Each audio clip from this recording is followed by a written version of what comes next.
My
soul wants to fly away when your presence calls it so sweetly. My soul wants to take flight when you whisper, "Arise."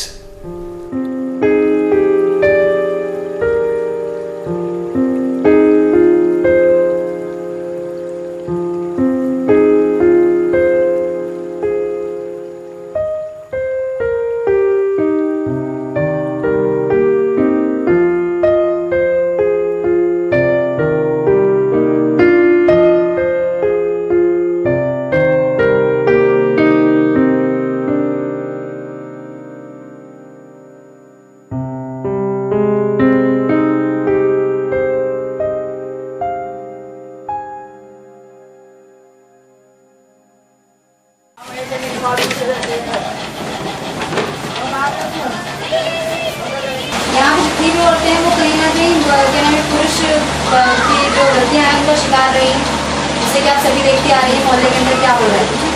और अभी जब तक औरतें खुद अपने अधिकारों को लेकर जागरूक नहीं होंगी कभी कुछ नहीं कर पाएंगी, उन्हें खुद से कुछ करना पड़ेगा। अभी एग्जाम्पल के लिए अभी आपने जैसा कि मैंने बताया तो उनका खुद का दिमाग क्या कहता है, वो खुद क्या करना चाहती हैं।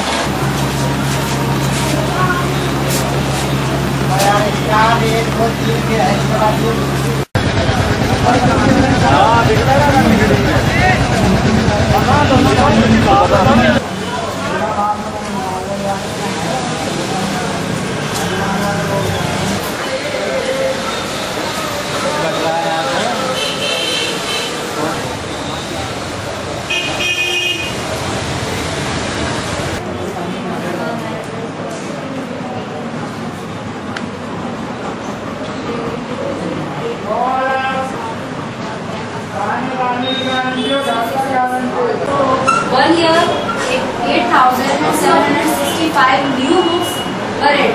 Find the numbers of books after the additions. इसका आंसर कैसे निकालेंगे? सुबह ऐसे हो कि हम सब के सब 11 बजे मेट्रो स्टेशन में, तो वहाँ से हम बस्ती की तरफ गए। बारिश होने लगी तो हम जब बस्ती में गए तो वहाँ का हल्की हल्की हुई, फिर बस्ती में पहुँच गए। सर ने सेटअप लगाया, भीड़ लगनी शुरू हो। हमेशा से विमेन को उन्होंने एक एडवांस लेवल पर दिखाने की कोशिश करी है अपनी कहानी में। उम्मीद है कि आपने भी बहुत सीखे होंगे उनसे बारे में जानिए। और सबसे बड़ी इम्पोर्टेंट चीज़ है कि किताबें आपको वो चीज़ नहीं बता पाएंगी जो कि उन्हें चाहते हैं कि आप एक्सपीरियंस से देखें। एक्सपीरियंस बहुत इम्पोर्टेंट है।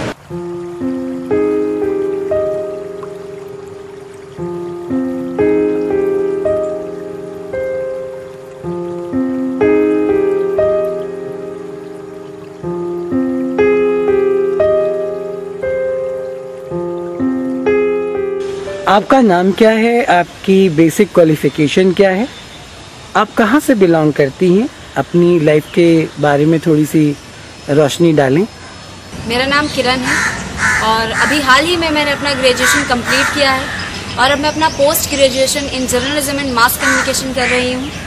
मैं यमुना पार्क के एक बहुत छोटे से इलाके से बिलोंग करती हूँ, जहाँ के घर बहुत ही छोटी और तंग गलियों में पाए जाते हैं। जहाँ तक मेरे परिवार का सवाल है तो मैं एक बहुत मध्यम वर्गीय परिवार से बिलोंग करती हूँ।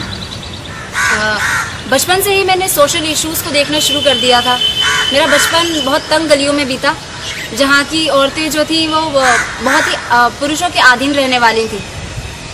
जब मैंने अपनी गली की औरतों को देखा तो अपना फेस हमेशा एक कपड़े से कवर किए रखती थी, क्योंकि वो मेरे धर्म से बिल्कुल अलग धर्म की औरतें थीं। तो मुझे देखकर बड़ा अजीब सा लगता था, मुझे समझ नहीं आता था कि आखिर दुनिया है क्या, क्योंकि इसके बिल्कुल विपरीत मेरे घर का परिवार था। मेरे घर का माहौल जो था वो कुछ इस तरह से था कि मेरी माँ बहुत बोल्ड कैरेक्टर रही मेरे लिए। मेरे भाई बहनों के साथ बहुत अच्छी क्वालिफिकेशन और बहुत अच्छा माहौल मैंने वहाँ पर बिताया। इस तरह से मैं कंफ्यूज रही कि आखिर दुनिया है क्या जो मैं अपने घर के बाहर देखती हूँ वो, या जो मैं अपने घर के अंदर देखती हूँ वो। इसके साथ ही मैंने अपना स्कूल कंप्लीट किया। पढ़ाई के बाद 12वीं के बाद मुझे घर से आगे पढ़ने के लिए मना होने लगा। भाइयों ने, पापा ने, यहाँ तक कि मम्मी ने भी फिर यही बोला कि आगे पढ़कर क्या करेगी, माहौल देखा है यहाँ का, और पढ़कर तुझे करना क्या है, शादी तो करनी है, जैसे हमने अपनी बड़ी लड़की की करवाई वगैरह वगैरह। मेरे माहौल में eve teasing, domestic violence, women harassment बहुत आम बात समझी जाती थी। इसे पुरुषों का हक और औरतों के लिए मजबूरी समझी जाती थी। ये सब देखते देखते मेरे परिवार का माहौल कब बदल गया मुझे पता भी नहीं चला। लेकिन मेरे संघर्ष और कोशिशों के बाद मेरे पापा ने मेरा एडमिशन कॉलेज में करवाया तो, लेकिन एज अ कॉरेस्पॉन्डेंट। लेकिन मैंने इसमें भी पढ़ाई जारी रखी। फिर मेरी पड़ोस में रहने वाली एक लड़की ने मुझे MRC के बारे में बताया। जब मैं वहाँ गई तो वहाँ का माहौल बिल्कुल मेरे लिए अलग था। फिर मैं यहाँ पे कंफ्यूज हुई। लेकिन इसके साथ ही जब मैंने गली में निकलना बढ़ना शुरू किया तो वो सब मैंने पहली बार महसूस किया जब जो मुझे घर वाले कहा करते थे, ईव टीजिंग, वुमेन हैरेसमेंट, मुझे महसूस हुआ कि आखिर होता क्या है। वहाँ के लड़कों ने मुझे बहुत रोकने की भी कोशिश की। मैं खुद एक ईव टीजिंग का शिकार रही, लेकिन मैंने उन लड़कों को बहुत अच्छे से वार्न किया और अपनी भाषा में समझाया। जिसके बाद ये सब तो रुका, लेकिन एक घटना मैं आपके साथ शेयर करना चाहूँगी कि ये सब चलता रहा और वो जो लड़के कम्युनिटी के थे वो कहीं ना कहीं मुझसे चिड़े हुए थे, क्योंकि उनकी बहनें ये चीज़ें नहीं करती थी। वो अपना फेस कवर करके घर में खाना बनाना जैसी एक्टिविटी किया करती थी। उनके लिए पढ़ाई कोई मतलब ज़रूरी चीज़ नहीं थी। एक दिन जब मैं अपनी गली से निकली तो गली में रखे एक स्कूटर पे मेरा नाम बहुत बड़े बड़े अक्षरों में और पूरा स्कूटर मेरे नाम से कवर था, जिसे देख के मैं बहुत रोई, बहुत शर्मिंदगी महसूस हुई। घर आई तो घर पे भी बड़ा बुरा सा माहौल रहा, क्योंकि स्कूटर वाली बात फैल चुकी थी।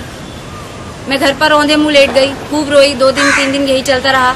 फिर मैंने MRC सर को फ़ोन लगाया कि सर मैं आप पढ़ने नहीं आऊँगी। सर ने मुझे फ़ोन पर बहुत समझाया कि देखो मैं तुम्हें सिर्फ समझा सकता हूँ, बाकी आगे तुम्हारी मर्जी है। फिर मैंने इस बारे में बहुत सोचा।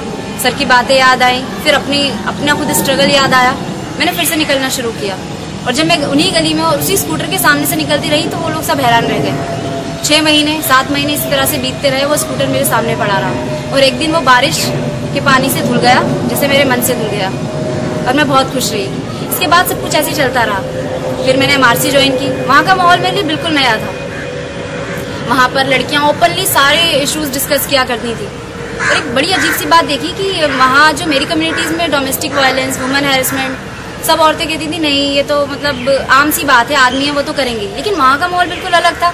वहाँ की लड़कियाँ इन चीज़ों के लिए फाइट किया करती थी, अलग अलग तरह से, क्रिएटिव तरह से। वो पोस्टर्स बनाती थी, शॉर्ट डॉक्यूमेंट्रीज बनाती थी।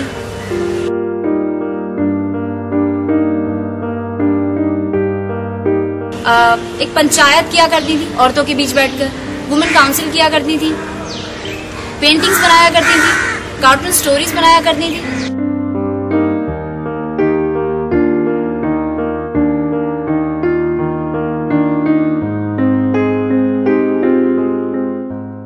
बहुत इफेक्टिव रहा मेरे लिए।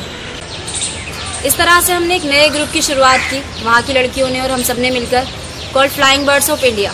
फ्लाइंग बर्ड्स ऑफ इंडिया का रोल कुछ इस तरह से सोसाइटी में रहा कि जो वहाँ की हमने मेन प्रॉब्लम्स देखी, जो कि जेंडर इश्यूज थे, जैसे girl child discrimination, girl child abuse, domestic violence, women rights, eve teasing, कुछ इस तरह के मुद्दों पर हमने ढेर सारी फिल्में बनाकर अपने पास एक कलेक्शन जमा कर लिया। अब ये कलेक्शन हमने असीम आशा फाउंडेशन के सपोर्ट से बनाया। तब इस तरह से हमारे दिमाग में फिल्म फेस्टिवल का आइडिया आया, जिसे हमने अपने आसपास के एरिया में इम्प्लीमेंट करना शुरू किया। अपने आसपास के एरिया में हमने कम्युनिटीज़ में इन फिल्मों को दिखाना शुरू किया। इसके बाद हमें बाहरी कम्युनिटीज़ से भी ऑफर आने लगे। ये हमने फिर अपना फेस्टिवल आगे बढ़ाया। बाहर की कम्युनिटीज़ में हमने अपना बहुत अच्छा फिल्म फेस्टिवल किया। मज़ेदार बात ये रही मेरे लिए कि मेरा खुद का रोल इसमें बहुत अच्छा रहा कि मैं खुद इस फेस्टिवल में फिल्मों को सिलेक्ट किया करती और एज ए एंकर फेस्टिवल में फिल्मों को प्रेजेंट किया करती। मैं किरण राय आप सबका इस खूबसूरत दोपहर में खैर मकदम करती हूँ और साथ ही 14th उड़ान कम्युनिटी फिल्म फेस्टिवल कुछ ही देर में आप सबके सामने पेश करने जा रही हूँ। बताती चलूं कि उड़ान कम्युनिटी फिल्म फेस्टिवल का सिलसिला सन 2006 से दिल्ली के जाफराबाद इलाके से कुछ यूं शुरू हुआ कि उसने अब तक दिल्ली के अलावा दिल्ली से बाहर भी एक लंबा सफर तय किया है। इसके बाद ये जब फेस्टिवल खत्म होता तो क्वेश्चन राउंड शुरू होता। इसके बाद औरतें खुद ये एक्नॉलेज करती हैं कि कहीं ना कहीं जो फिल्में हमने बनाई हैं वो खुद एक्नॉलेज करती हैं कि ये प्रॉब्लम उनकी भी रही। और इस तरह हमारा फेस्टिवल उड़ान कम्युनिटी फिल्म फेस्टिवल के नाम से फेमस हुआ। और अब हम गली मोहल्लों से निकलकर फेमस स्कूल्स कॉलेज में पहुंच चुके हैं, जैसे Delhi university, Jamia, Tagore international school, saint Mary's school, lady Irwin college, MIT। यहाँ पर हम सक्सेसफुली अपने उड़ान कम्युनिटी फिल्म फेस्टिवल को प्रेजेंट कर चुके हैं और लगभग अभी तक हम कुल 16 उड़ान कम्युनिटी फिल्म फेस्टिवल को सक्सेसफुली इन जगहों पर प्रेजेंट कर चुके हैं। तो उड़ान कम्युनिटी फिल्म फेस्टिवल के पीछे क्या उद्देश्य था आपका? उड़ान कम्युनिटी फिल्म फेस्टिवल के पीछे मेरा उद्देश्य यही रहा कि मैं खुद एक ऐसी जगह से जुड़ी हुई थी कि जहाँ वुमेन इश्यूज तो बहुत थे लेकिन औरतें खुद बोल नहीं पाया करती थी। लेकिन हमारी शॉर्ट डॉक्यूमेंट्रीज में वो खुलकर बोलती हैं। अपनी एक कैरेक्टर अपनी कहानी खुलकर बताता है कि उसके साथ क्या हो रहा है, कैसे हो रहा है। तो ये कहानी एक शॉर्ट डॉक्यूमेंट्री के रूप में तब्दील हो गई, जिसे हमने फिर जाके डिफरेंट कम्युनिटीज में दिखाया। फिर वहाँ की औरत जो है वो खुद को उस कहानी से रिलेट करना शुरू कर देती है कि हाँ, कहीं ना कहीं ये कहानी मेरी भी है। और क्वेश्चन राउंड में अपनी प्रॉब्लम्स को बहुत ओपनली सबके सामने बोलती और हम उसी डिस्कशन के दौरान ही उन्हें सॉल्व करते। तो बड़ी खुशी हुई कि हमारी फिल्में कहीं ना कहीं उनकी प्रॉब्लम्स को काफ़ी हद तक सॉल्व करने में मदद कर रही थी। तो उड़ान कम्युनिटी फिल्म फेस्टिवल को प्रेजेंट करने में मेरा ये उद्देश्य सफल हुआ, जिसे करने में मुझे बहुत मज़ा आता था कि औरतें वाकई कुछ बोलना शुरू कर रही हैं। इसके ज़रिए उनको सिखाने के साथ साथ हमने भी बहुत कुछ सीखा। तो इस तरह आपको विमेन इश्यूज पर काम करने की प्रेरणा मिली? जी हाँ, काफ़ी हद तक सही है, लेकिन इसके साथ ही रविन्द्रनाथ टैगोर से मैंने काफ़ी कुछ सीखा। मुझे पढ़ने का बहुत शौक था, तो MRC में ही स्टडी के दौरान मैंने रविन्द्रनाथ टैगोर को पढ़ा।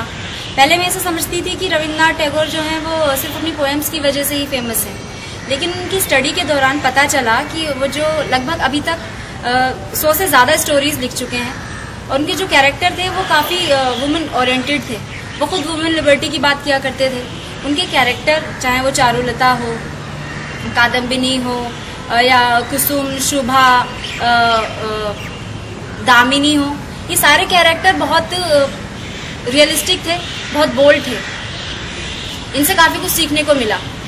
इसी के साथ साथ अगर हम हायर क्लास की बात करें, एलिट क्लास की बात करें, तो वो ये सोचते हैं कि अब वो ज़माना नहीं रहा वुमेन इश्यूज़ का जो रविन्द्रनाथ टैगोर के ज़माने में हुआ करता था। लेकिन अगर हम ग्रास रूट की बात करें, जहाँ मेरा बचपन बीता, जहाँ मैं अभी काम कर रही हूँ, तो वहाँ पर रविन्द्रनाथ टैगोर की सारे कैरेक्टर जीवंत हैं, जिन्हें मैं खुद अपने डेली रूटीन में फेस करती हूँ। और ये सारे जो वुमेन कैरेक्टर हैं जो अपने लिए फाइट कर रहे हैं, कुछ बोलना चाहते हैं, अपनी मदद करना चाहते हैं, मेरी कोशिश हमेशा से यही रही है और हमेशा यही रहेगी कि मैं उनकी इन प्रॉब्लम्स को सॉल्व करने में उनकी कहीं ना कहीं मदद कर पाऊँ। तो आपकी पहली जॉब क्या थी और इस तरह की जॉब में आपको क्या चैलेंजेस आए और उन्हें आपने कैसे सॉल्व किया? जैसे कि मैं आपको पहले ही बता चुकी हूँ कि मैं मीडिया रिसोर्स सेंटर से काफ़ी ट्रेंड हो चुकी थी। मीडिया रिसोर्स सेंटर मेरे लिए एक ऐसी जगह रहा जहाँ मैंने देखा कि वहाँ पर लड़कियों को डिफरेंट आर्ट फॉर्म से ट्रेन किया जाता है कि वो वुमेन इश्यूज़ पर जमकर लड़ सकें। तो वहाँ की ट्रेनिंग के बाद मेरे दिमाग में एक ऑब्जेक्टिव आ चुका था कि मुझे करना क्या है। फाइनली मैंने आइडिया निकाला कि अब मैं जो भी करूँगी, चाहे वो जॉब हो, चाहे कुछ भी मेरा इनिशिएटिव हो, वो मेरा वुमेन ओरिएंटेड रहेगा। मेरे काम में कहीं ना कहीं वुमेन हमेशा शामिल रहेगी। इसी दौरान BA के सेकेंड ईयर में मुझे शास्त्री नगर से वुमेन एजुकेशन का एक ऑफ़र आया, जहाँ की एक बस्ती की महिलाओं और लड़कियों को मुझे पढ़ाना था। ये लड़कियाँ इस तरह की थी कि जो स्कूल नहीं जाया करती थी, उन्हें घर जाकर समझाना, जो घरों में काम करती हैं, खाना बनाती हैं, दूसरे घरों में झाड़ू पोछे का काम करती हैं, उन्हें भी समझाना कि पढ़ाई उनके लिए क्यों ज़रूरी है, उन्हें क्यों पढ़ना चाहिए। उनके घर से सेंटर तक का सफ़र उन्हें लाकर पढ़ाना, ये सब मेरे लिए काफ़ी चैलेंजिंग रहा। इसके बाद जो मैं सेकंड जॉब मेरी जो एक लगी, वो भी एक यमुना पार के बस्ती में थी। वो कुछ इस तरह की बस्ती थी कि जहाँ पर वुमेन इश्यूज बहुत ज़्यादा डेंजर हद पर थे। अभी मैं वहीं उसी बस्ती में काम कर रही हूँ। वहाँ के वुमेन इश्यूज कुछ इस तरह से, इस खतरनाक तरीके से पूरे एरिया में फैले हुए हैं कि मुझे नहीं लगता कि कोई भी आम इंसान वहाँ जाना चाहेगा। वहाँ पर मेरा काम एक पंचायत के अंदर एज अ प्रोजेक्ट कोऑर्डिनेटर रहा, जहाँ पर मुझे वहाँ की महिलाओं को वुमेन राइट्स, लीगल एजुकेशन, उनके राइट्स के बारे में पढ़ाना, हफ्ते में एक दिन मीटिंग करना, और जो कुछ ऐसे केसेस जो कि अपने हस्बैंड से, इन लॉज से सताई हुई हैं, उनके ऊपर काम करना, उन पे स्टडी करना और उन्हें सॉल्व करने में मेरी भूमिका रही। तो इस तरह मैं वहाँ पर अब तक लगभग दर्जनों केस सॉल्व कर चुकी हूँ। अगर मैं एक रिसेंट केस को आप लोगों से डिस्कस करना चाहूँ तो वो होगा जो मेरे लिए बहुत इम्पोर्टेंट रहा, एक लड़की नाजरा का। कम्युनिटी मीटिंग के दौरान ही हमें एक लड़की मिली जो बुरी तरह से डोमेस्टिक वायलेंस का शिकार थी, जो अपने घर में थी। हमने उससे मिलकर उसकी प्रॉब्लम पूछी तो उसने हमसे कहा कि मैं तुम्हारे सेंटर आकर बात करूंगी। बहुत डरी सहमी सी वो हमारे सेंटर आई। वो अपने बारे में कुछ बता भी नहीं पा रही थी। आप इमेजिन करेंगे, उसकी शादी को लगभग 15 साल हो चुके हैं और उसको अपनी उम्र भी नहीं पता थी। जब मैंने उससे पूछा कि आपकी प्रॉब्लम क्या है, तो उसने मुझे बताया कि उसके साथ 8 साल से बुरी तरह से डोमेस्टिक वायलेंस हो रहा है। उसने मुझे बताया कि कभी उसका पति उसकी आँख फोड़ दिया करता, कभी उसके घुटने में चोट मार दिया करता, कभी पेट में, अलग अलग तरह से बुरी तरह से उसे टॉर्चर किया जाता। दामाद से शादी से भी पहले ही कह दी थी और बाद में भी विदा जब मेरी बेटी हुई, जब भी मैंने कहा कि देखो जी झगड़ा सब में होता है, किसमें नहीं होता, लेकिन इसके कभी तुम कान पे मत मारना, ना कभी सर पे मारना। डॉक्टर ने मेरे से बोल दिया। तो कह रही मम्मी मेरे कान पे मारता है तो मेरी पूरी खोपड़ी जो है ये काम नहीं करती, घूमती है सारी खोपड़ी मेरी। तो इस तरह उसने मेरे सामने उसको तलाक की धमकी दी। जब मैंने उसे कानून समझाया, मैंने उसे बताया कि हम इस लड़की को पुलिस प्रोटेक्शन की मदद से वहाँ भेजेंगे और पुलिस की मदद से इसके राइट्स लेकर रहेंगे, तब वो डर गया और उसने पंचायत के सामने ही डोमेस्टिक वायलेंस का कबूलनामा किया। कागजी कार्रवाई के बाद वो उस लड़की को अपने साथ ले गया और वो लड़की बहुत अच्छे से रह रही है। देखिए अंकल, अभी आपने कहा कि आदमी सामने नहीं आती है, वो बात सही है, लेकिन आप भी तो एक आदमी है समाज के, जिनकी मैं बहुत इज्जत करती हूँ। जब नाजरा के साथ ऐसा हुआ, आप ही ने मुझे आके बताया था कि नाजरा का रिकॉर्ड बहुत अच्छा रहा। ये बात बहुत सही आप पूछ रही है मुझसे, क्योंकि आपके होते हुए या कोई भी सरकारी आदमी अगर होगा तो हम खुल कर सामने आते हैं। औरतों के ऊपर जो अत्याचार हो रहा है उसमें मर्दों को आगे आना चाहिए और सही मायने में यह है कि उनके हुकूक का लिहाज रखना चाहिए। जो औरतों के हक हैं वो उनको मिलने चाहिए, उन पर जबरदस्ती करना किसी भी इस धर्म के अंदर जायज नहीं है। तो इस तरह से हमने सक्सेसफुली इस केस को सॉल्व किया। बहुत अच्छी छवि हमारी कम्युनिटी में बन चुकी थी। बहुत सारे केस अभी मेरे पास आ रहे हैं और मैं इस पर काम कर रही हूँ। उस कम्युनिटी में औरतों के इस डोमेस्टिक वायलेंस से हटकर एक प्रॉब्लम हमारे सामने आई जो थी वुमेन हैरेसमेंट। जो वहाँ की एक लड़की, अगर मैं उसकी बात बताऊँ, शशि गुप्ता, गुलबहार, ये सारी लड़कियाँ बहुत एक्टिव रही, मुझसे जुड़ी और मेरे साथ मिलकर वहाँ पर काम कर रही हैं। शादी नहीं हुई थी, मतलब मुझे यहाँ से ले गए, मुझे तो कुछ पता नहीं। यहाँ की औरतें कहती हैं कि ना अपनी मम्मी को पहचानती थी, ना अपने भाई को, किसी को भी नहीं। वहाँ पे मेरी शादी हुई या नहीं हुई मुझे नहीं पता। यहाँ पे सब कहते हैं बच्चा है, शादी हो गई, ऐसा कुछ नहीं है यहाँ पे। क्योंकि कुछ औरतें भड़काने वाली कुछ होती है और कुछ बिगाड़ने वाली होती है, कुछ बनाने वाली होती है। तो सबने ही ऐसे धुतकारा है मुझे। ये गुलबहार हैं, ये हमारी महिला पंचायत की बहुत ही एक्टिव सदस्य हैं। मोहल्ले में कुछ भी हो जाए, कितना भी इन्हें डराया जाए, धमकाया जाए, ये कभी डरती नहीं है। ऐसा अक्सर होता है कि औरतों को डराया जाता है कि आपको ऐसा नहीं करना है, पर मतलब इसको डराया भी जाएगा ना, फिर भी ये करेगी। मैं इससे बहुत इंस्पायर हुई जब मैंने लोगों से सुना, खुद देखा कि एक औरत के साथ मार पिटाई हो रही थी, तो ये खुद उसके बचाव में खड़ी हो गई, बल्कि इसको जानती भी नहीं थी। आदमी उनका दुख रखते हैं, मारते पीटते हैं, वो तो करते हैं, तो उनको समझाना, आदमी को अगर समझ में आता है ठीक है, नहीं तो मतलब औरत को इस तरीके से समझाना कि वो आदमी को किस तरीके से हैंडल करना है उसको। तो आप किसी संस्था के साथ काम करती हैं या अपने आप ही करती हैं? कुछ नहीं, अपने आप ही अपने घर रहती हूँ। मेरे बच्चे हैं, 5 बच्चे मेरे घर में रहती हूँ, ऐसा कुछ नहीं है। हाँ, मेरे साथ बीत चुकी है, इसीलिए मतलब मैं दूसरों की मदद करना चाहती हूँ। जैसे मेरे साथ में जो बीता है, मैं सोचती हूँ काश किसी के साथ ना हो ऐसा।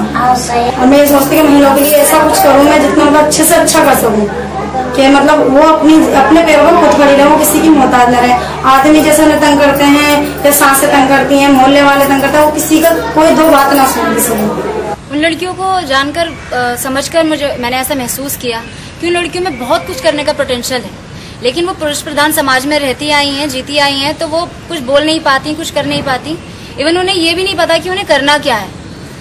मेरी कोशिश यही रहेगी कि जैसे उन लोगों ने अपनी पढ़ाई छोड़ दी है, चाहे वो ओपन स्कूलिंग ही हो, ओपन स्कूलिंग से उनकी पढ़ाई पूरी करवाऊं और उन्हें उन गंदी बस्तियों से बाहर निकालूं और उनको उनके लक्ष्य को पाने में उनकी कहीं ना कहीं मदद कर सकूं। अगर मैं अपने चैलेंजेस की बात करूं तो चैलेंजेस कुछ इस तरह से मेरे सामने आए कि वो जगह जो है वो एक पुरुष प्रधान जगह है। दूसरा, औरत की दुश्मन है। तीसरा, पॉलिटिकल प्रेशर बहुत ज्यादा रहता है। तीसरा, औरतों की मेंटेलिटी हो गई है कि वो पुरुषों के अधीन है और पुरुषों की कठपुतलियां हैं, वो वही बन के रहना चाहती है। इस तरह से मुझे इतनी स्ट्रगल के बाद वहां काम करना पड़ रहा है।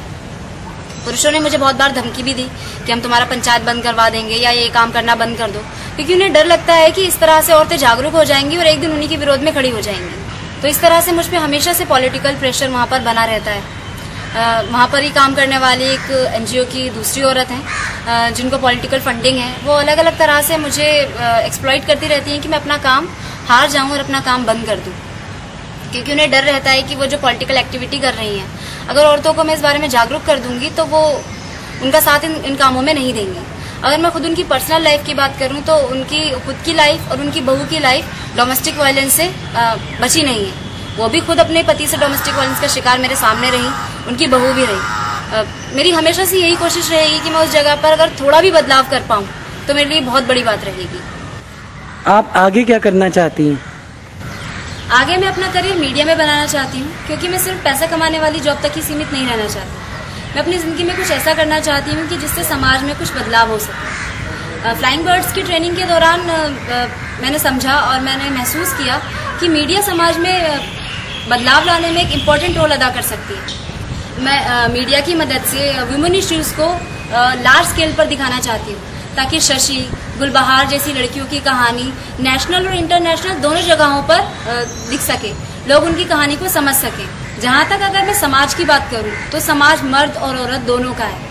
अगर औरत अपनी एक दुनिया लेकर बैठ जाएगी तो ऐसा नहीं चलेगा, क्योंकि आदमी और औरत दोनों को कंधे से कंधा मिलाकर चलने की जरूरत है। ऐसा नहीं है कि अगर हम आदमी को समझाएं कि वुमेन इश्यूज क्या हैं तो वो नहीं समझेंगे। ऐसे बहुत से आदमी हैं जो वुमेन एजुकेशन, वुमेन एम्पावरमेंट पर काम कर रहे हैं और उन्हें समझते भी हैं। अगर हम घरेलू झगड़ों की बात करें तो इसका सबसे बुरा असर बच्चों पर पड़ता है। वो अलग अलग बुराइयों का शिकार हो जाते हैं, कुछ ड्रग एडिक्ट, कुछ अल्कोहलिज्म, कुछ मेंटल डिप्रेशन में चले जाते हैं, क्योंकि वो सभी मुद्दे हैं जिन्हें मैं बचपन से लेकर अभी तक अलग अलग सोसाइटी में देखती आई हूँ। और मैं आगे चलकर अपनी मीडिया की प्रोफेशनल लाइफ में इन सभी मुद्दों को और बहुत अच्छे तरीके से हाईलाइट करना चाहूंगी। यही मेरा सपना है।